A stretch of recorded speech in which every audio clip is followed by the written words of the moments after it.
Maqsad bilan orzuning farqi nimada? Maqsad jiddiylar uchun, orzu yalqovlar uchundir. Salom do'stlar, e'tiboringizda Karam kanalidan yangi biznes g'oya. Uy sharoitida sim to'ri ishlab chiqarish. Ushbu biznes turi hech qancha mablag' talab qilmaydi va juda oson. Bu biznesda eng asosiy xarajat sim to'ri to'qiydigan uskunani yasashga ketadi. Sim to'ri ishlab chiqarish biznesini 3 bosqichga bo'lamiz. Birinchi, o'ramli yoki rulon sim sotib olasiz. Ikkinchi, bu simdan to'r to'qiysiz. Uchinchi, uni bozor narxida sotasiz. Ko'rib turganingizdek, birinchi va uchinchi bosqich juda oddiy va ularga to'xtalib o'tishning hojati yo'q.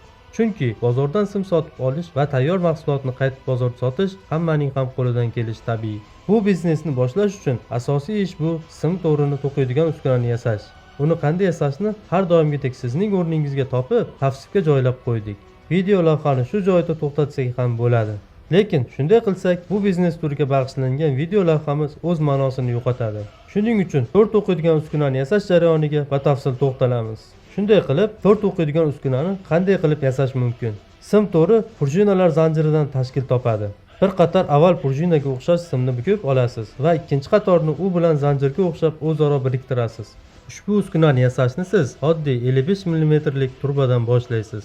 Ekraningizda ko'rib turganingizdek, turbada spiralsimon yo'lak hosil qilish kerak. Uning xiroxonligi 45 darajada bo'lishi kerak. Yo'laklar orasidagi masofa 72 mm va yo'lakning eni 7 mm bo'lsa, maqsadga muvofiq bo'ladi. Endi uning ichiga tushadigan po'lat yasash kerak. Po'latni plastinkaga o'xshab kesib olasiz. Po'lat plastinka turba ichida bemalol aylanishi va po'lat turbaning o'rtasida bo'lishi kerak. Buning uchun turba oddiy stolga bolt yordamida qotiriladi. Po'lat plastinka esa barabanga o'xshash narsaga qotirilishi mumkin. Keyinchalik bu barabarni qo'lda aylantirmaslik uchun elektromotorga ulasa ham bo'ladi. Endi uni ishlash jarayoniga o'tamiz. Sim turbaning spiral yo'lagi boshlanadigan joydan o'tkaziladi va o'rtadagi temir po'lat aylantiriladi. Sim aylanib, po'lat plastinka atrofida bukiladi va turbaning boshqa tarafidan chiqa boshlaydi. Sizga kerakli uzunlikda chiqqandan so'ng simni qirqasiz.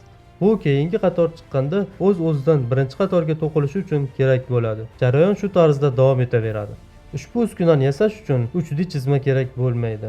Atiga ekrandagi 2D chizmalarni yig'ishni bilsangiz bo'lgani. Ha aytgancha, ushbu chizmalarning hammasi ushbu video tavsifida keltirilgan. Eng asosiysi, ushbu uskunani o'zingiz yasab olsangiz bo'lgani.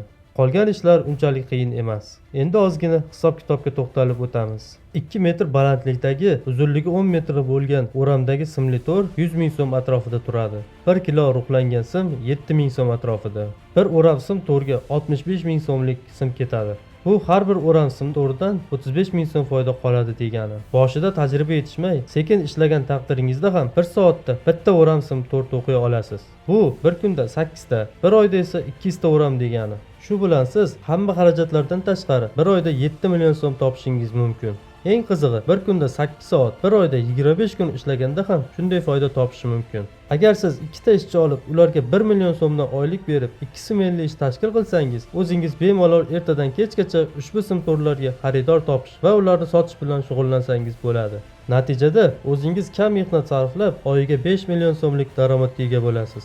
Ha azizlar, izlagan imkon, yalqov esa bahona topadi degan ibora hayotda o'z aksini topayapti.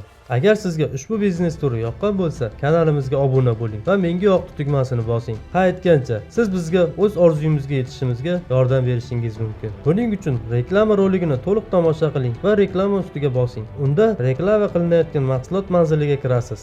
Biz hech qanday mahsulotni sotib olishga undamaymiz. Uni shunchaki tomosha qiling va rejalarimizni amalga oshirishda o'z hissangizni qo'shing. Biz reklamadan tushgan barcha mablag'larni ona diyorimizda ichimlik suvi muammosini hal etishga qaratilgan loyihalarga sarflaymiz. Bizning Karam kanal ijodkorlari tez orada bunday katta ko'lamli muammoning yechimini qanday hal qilish mumkinligi to'g'risida o'z qarashlarimizni video lavhalar orqali havola etamiz. Oz-oz o'rganib dono bo'lur, qatra-qatra yig'ilib daryo bo'lur.